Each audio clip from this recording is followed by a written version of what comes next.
Um, so the title of this talk is Timing is Everything, Prioritizing Adaptation Actions Using the Time of Emergence of Climate Change. My name is Joe Casola. I'm the Deputy Director at the Climate Impacts Group at the University of Washington. And I am merely the messenger for this talk. This work was done primarily by Cary Lynch, who was a postdoc at UW but has started a new position at University of Maryland, so couldn't be here this week. And it's the PIs on the project are Amy Snover and Eric Solite, who unfortunately Eric couldn't be here, and I know Amy's in another session. So I will try my best to answer the questions on this project, and I'm familiar with some of the products, but some of the process I wasn't always. I'm not always the best person to ask, but we can get your questions answered, just maybe not right away. I also want to thank the EPA and the Army Corps of Engineers who helped support this project, as well as the Puget Sound Institute who collaborated with us in some of the data management aspects of things. Safe to go? Close enough? Okay. Okay, so we have lots and lots of different impacts associated with climate. There can be air quality impacts, heat waves, strong storms, flooding, heavy rainfall, sea level rise, stream temperatures. We've heard about many of these in different sessions. One of the big issues is how can you prioritize for a decision maker or manager, how to prioritize among all the things that you may be facing. And I would actually admit that many times in our vulnerability assessments, they can often read like a laundry list. And it becomes difficult to often sort out which ones might be important to take care of or which ones might be the ones you want to tackle first. There are a number of ways to try to prioritize. One that's pretty common is to do some sort of a risk matrix where you try to combine the likelihood of an impact occurring, which is usually driven by the climate data, and the consequence of that impact, which may be more management oriented. You know, how much of a hardship would it be to lose a particular road or bridge? How much cost would be incurred if a particular power line or a particular water system were damaged or taken offline? So you can do exercises like that and start to order your impacts according to, kind of locating in that risk space and try to tackle the ones that are in the upper right corner, the more higher consequence, higher likelihood ones first. So that's one way of doing it. There are a number of ways that are a little bit more management driven, whether they look at the costs and benefits of taking care or addressing a particular vulnerability. Are there co-benefits to whatever intervention you're thinking about that you might fall well within your pre-existing management options? What is politically viable? Are there other opportunities or abilities to adjust location of the significant impacts? They may be areas that are already kind of high priority for you to work on, or there may just be kind of important opportunities in your decision calendar, kind of timing wise. You're going to replace that bridge or that road or that electrical system next year anyway. We might as well do something that's adaptive. So there can be a number of ways that you prioritize and kind of overcome this hurdle of figuring out what to do. So this project offers up another possible way to do that prioritization. And I should also add, it may have communication value in and of itself, but I think our initial motivation was that associated with prioritization. So this prioritization tool, this concept, we're going to call the time of emergence. And it's the time at which climate change causes variables to whatever variable you may be looking at, temperature, precipitation, snowpack, stream flow, to be different than what you've seen in the past variability. Another way to think of it, it's a signal to noise exercise. It's when the signal of climate change emerges from the noise. And this can be an alternative way to thinking about, to talking about, and to prioritize changes in climate and their subsequent impacts. So a traditional way is just talking about changes that we may see in terms of either a mean or median change and some range of change. So for this chart, we've got warming in the 2050s and precipitation changes in the 2050s displayed as some sort of range, and we can also depict those graphically. So those are kind of like the traditional ways that we might think about changing. So I'll illustrate now how kind of time of emergence might look a little different. Oh, but before I do that, I also want to say we're not really the originators of the time of emergence concept. There are other papers that have been done on this. We're just focusing on doing it for the Pacific Northwest. But this is a paper by Mora et al. that I think this particular figure appeared in the Washington Post, showing the same sort of signal to noise ratio, the time of emergence. They call it climate departure, for temperature, and I think this is based on annual temperature, for different cities around the world.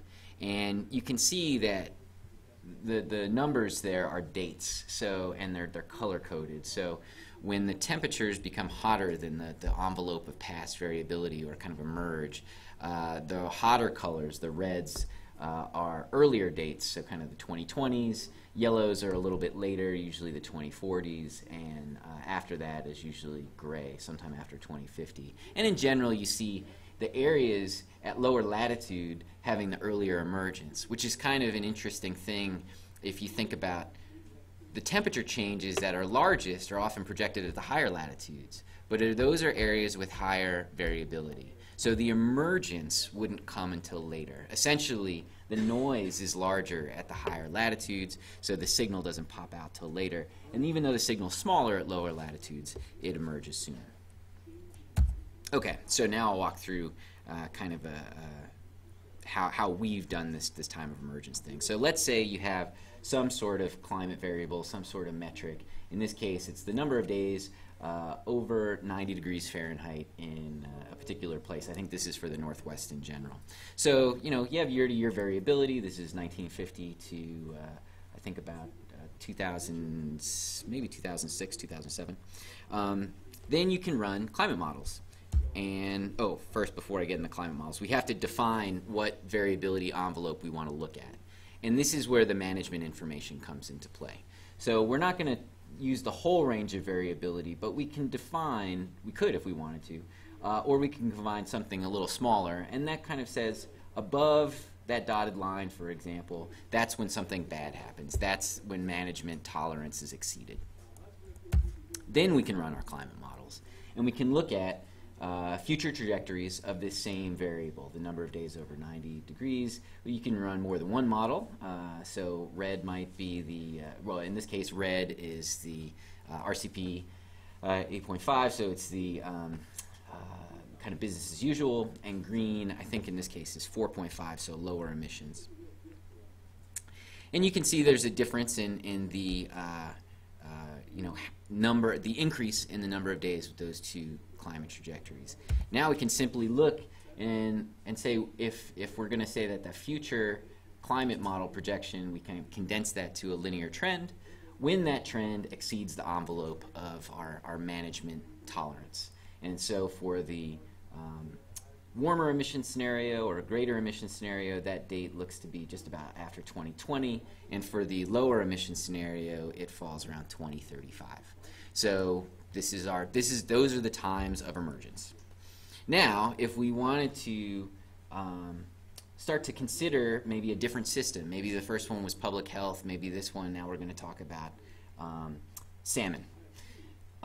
So we could adjust that coping range. We could adjust that envelope of variability that we consider protective.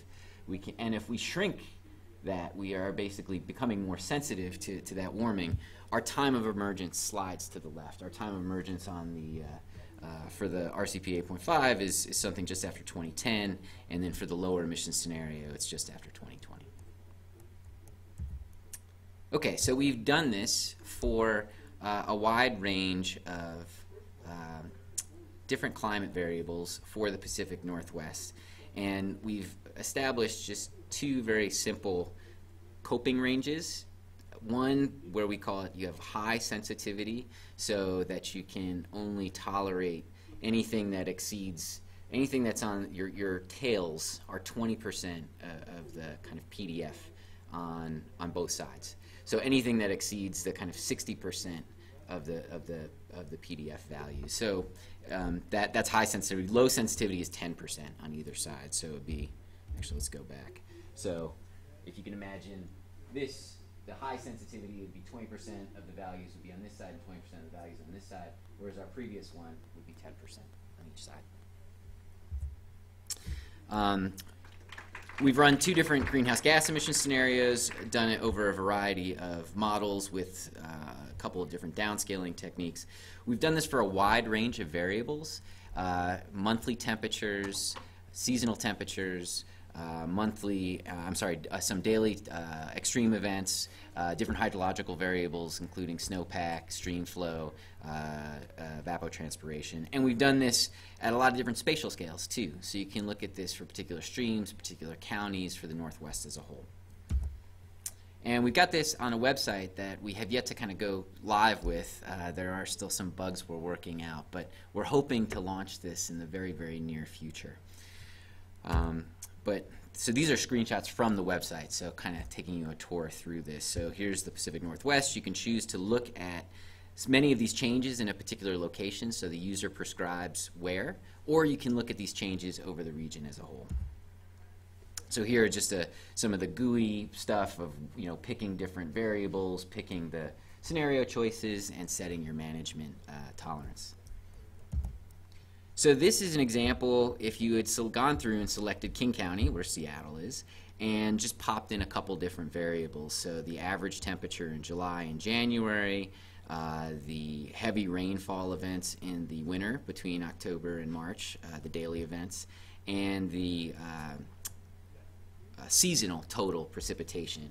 And you can see when the dates of emergence are. So for July temperature, it's actually already emerged that essentially in 2005 the temperatures were exceeded the 1950 to 2000 variability. The wintertime temperature, at least the monthly January temperature, that emergence is a little later. The frequency of rainfall or frequency of times when rainfall exceeds the historical 99 percentile value, that comes later. And then even later than that is the winter average rainfall. And this particular run was for the RCP 8.5 with that high management sensitivity. So if we rerun for the same area, King County, but now we're going to say, well, let's just look at a future that's not so bad emissions-wise. We shift everything on that timeline farther to the right. So except for actually what's interesting is the July temperatures. They have already emerged regardless of the emission scenario. But the January temperatures move 15 years. The precipitation statistics again move about 15 or 10 or 15 years later. So in a way it illustrates mitigation buying you some time before some of these impacts emerge from the past variability. We can rerun it again, changing that management sensitivity. And this one actually is both for the low emissions and the lesser management sensitivity. And in this case, we've actually moved the July temperatures farther out, as the January temperatures and all the precipitation statistics actually don't emerge from that variability envelope. So another way that we can also display these results is look at different times of emergence, the spatial variability, the spatial patterns. So this is for number of heat waves, or 3 consecutive days of high temperatures in the Pacific Northwest. And this is for high emissions, low management sensitivity. And you can see in most places the emergence happening essentially right now. If we change the run and we do it for the lower emission scenario, you can still see emergence happening through most of the region, where some of the coastal regions and high elevation regions take a little bit longer. Precipitation, you see later dates of emergence. This is for the number of days with heavy rainfall.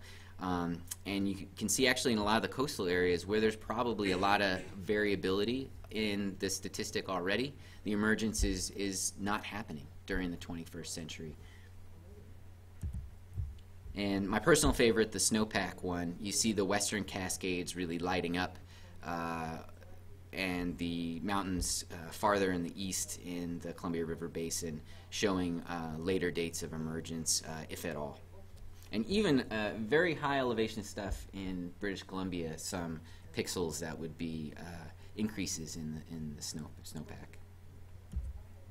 So in general, we see an earlier time of emergence for temperature than precipitation statistics, earlier time emergence for summer temperatures versus winter temperatures, earlier time emergence for heavy rainfall versus monthly or seasonal averages in precipitation.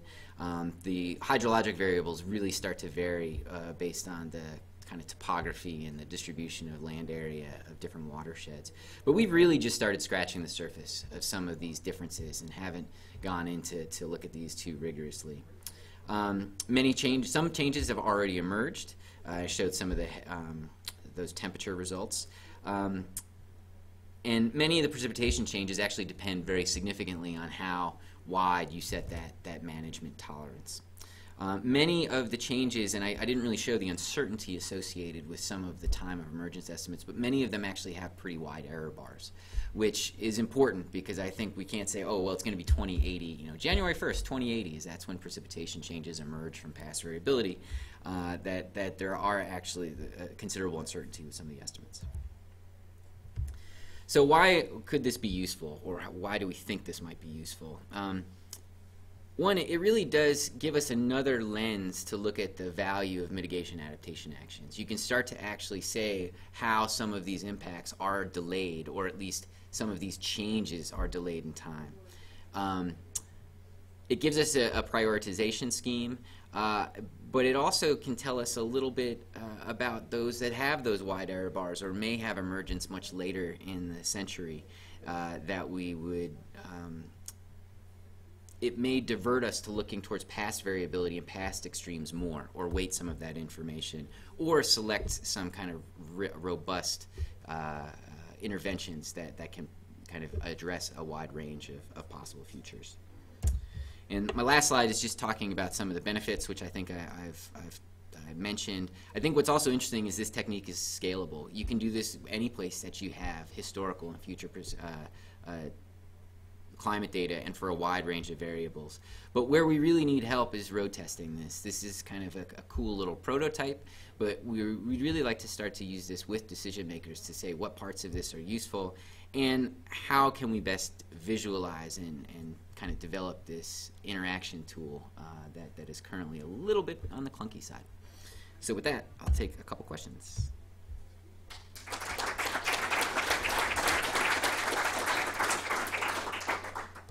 So you've invested effort in building this first version of the website. Who do you envision as the users of that? Do you see a decision maker going in and messing around with the variables, or do you think you'd be in there sitting next to them, helping them explore it, or I think initially the latter, so we could get to the former. That I think we would really like to be there to say, well, what decision is this? Might you be using this for? One of the things we heard when we talked to some of the state agency folks in Olympia was these dates might be really useful in kind of a NEPA or environmental impact statement setting, because you could at least do a cutoff of say, like, okay, we're going to do this project. What is the expected lifetime of the project? Well, what changes do you expect to be emergent during the lifetime of that project? Okay, that has to be in your NEPA analysis. And so that was an interesting thing for us to hear about. But I think we need to find out more and what things that are not in the tool that we might want to add.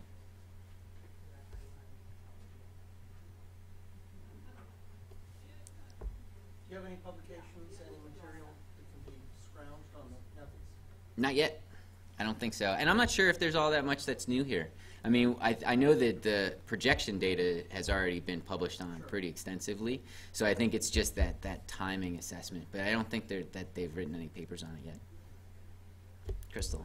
And a more technical question, so you can defer to this. But going back to the slides where you actually show one of the examples of the emergence, so can you explain a little bit more of the criteria which you determine that date?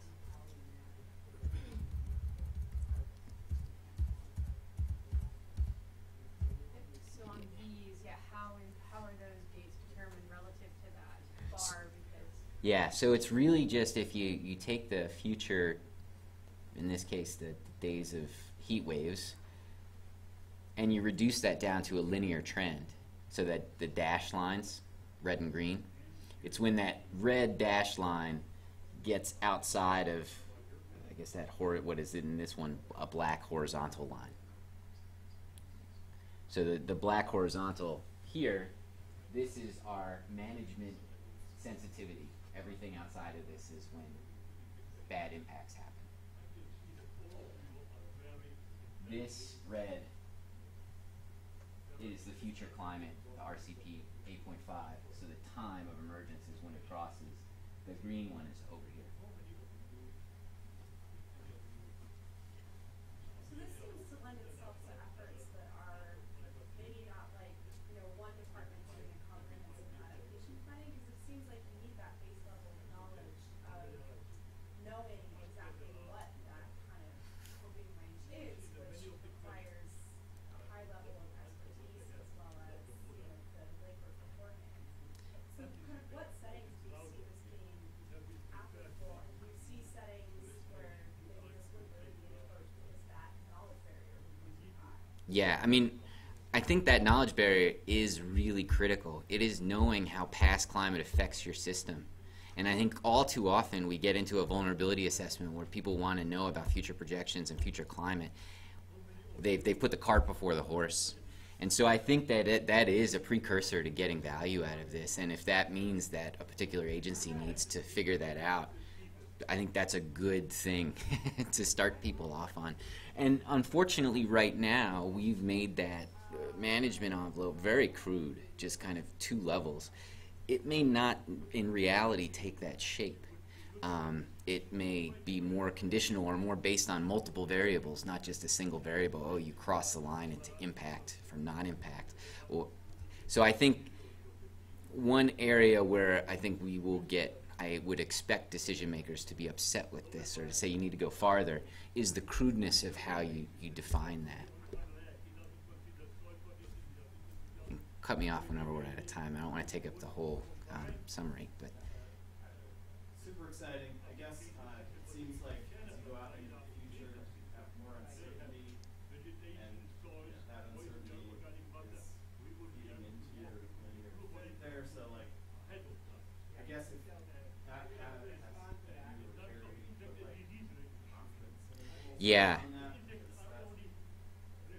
Yeah, so we didn't, I guess the way we have shown it is in the uncertainty about the year, which doesn't show up on any of these graphs. Through the tool, you can go and click on a particular point and say, oh, what was the range? So we have a very simplified output, but it is that is the way we show that range. So a lot of those precipitation ones may be plus or minus 30 years, whereas a lot of the temperature ones may be much tighter. And of course, if the crossing comes later, almost invariably the range is also larger. Yeah. Any idea on time of emergence for precipitation in areas that see atmospheric rivers? Well, yeah, all these places do.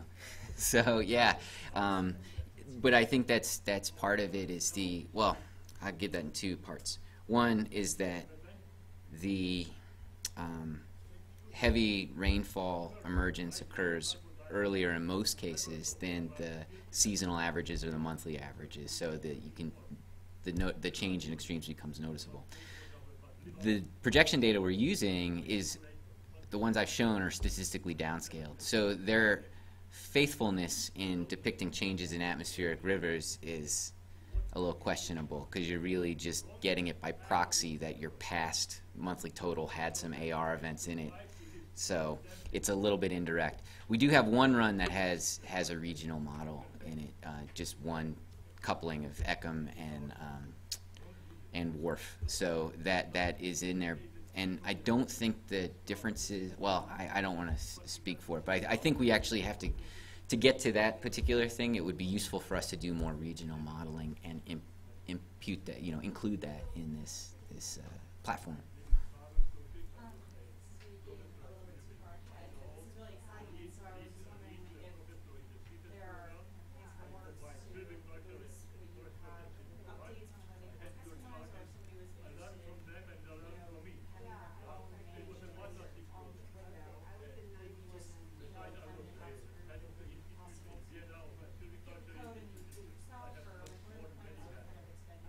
Those are all good questions. Yeah. I think the first step for us is to work more directly with people, with managers, and try to understand where this is useful and where it's not. And I think part of that should be on the, in the long term, is this something you want to access yourself? Is this something that you have a particular data set that you want to include in here? Is this format for your management sensitivity appropriate, or are there ways that you can change it? So I think all of those things are important questions, and we need to design the next phase of this to really answer those. Going back to the previous question, maybe I missed this, but how carefully, or how much has it been quantified, the way that the models reproduce the variability in the historic period, especially regarding extremes, because changes in these exceedances are really sensitive to the shape of the PDF. And I don't know that it's clear that a lot of these models capture the non-Gaussian structure of things in the PDF that affect where these emergences would actually. Yeah. So I mean, for the statistically downscaled stuff, you're really just taking from kind of a monthly projection, kind of slapping on the kind of higher spatial variability and temporal variability that was shown in the past. So you're kind of forcing it in that way. There may be biases still at the kind of broader scale and the monthly scale. Since we are using a pretty big ensemble, I feel comfortable about are there big cold or warm biases for the most part. But as far as the daily events or the higher spatial resolution things, yeah, we're kind of at the mercy of the statistical downscaling. But I think, again, thinking about what to do next, I think as UW and others in the region begin to build the toolbox of regional modeling output, I think we can start to get to some of that and say, okay, these set of models do these processes more faithfully, and we think they get these extremes right, and we can start to kind of go down that road, because I think that's really critical. And I think most people who would want to use this, well, so many resource decisions get tied up in the extreme events. All right, I guess we'll thank Joe again. Thank you.